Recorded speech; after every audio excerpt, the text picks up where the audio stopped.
Hello everyone, आज आपण simple past tense आणि प्रेझेंट परफेक्ट टेन्समधला फरक शिकणार आहोत. Why did ma'am hit you? मॅडमने तुला का मारले? हे आहे सिंपल पास्ट टेन्स. डीड नंतर वर्बचा फर्स्ट फॉर्म येतो. When did she tell you? तिने तुला केव्हा सांगितले? डीड नंतर वर्बचा फर्स्ट फॉर्म आलेला आहे. वेअर डीड ही गो? तो कुठे गेला? डीड नंतर वर्बचा फर्स्ट फॉर्म आलेला आहे. हे देखील सिंपल पास्ट टेन्स आहे. Who has hit you? तुला कोणी मारले? इथे पण आहे तुला का मारले? तुला कोणी मारले? मग हे सेंटेन्स जे आहे ते प्रेझेंट परफेक्ट टेन्स आहे, कारण की हॅव हॅज आल्यावरती परफेक्ट टेन्स येतं.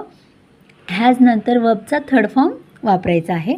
हू has not given you the money? तुला कोणी पैसे दिले नाहीत? इथे देखील हॅज नंतर वर्बचा थर्ड फॉर्म आलेला आहे, गिवन. ठीक आहे.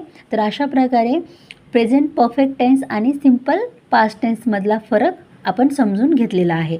व्हिडिओ आवडला असेल तर चॅनलला नक्की फॉलो करा. थँक्यू.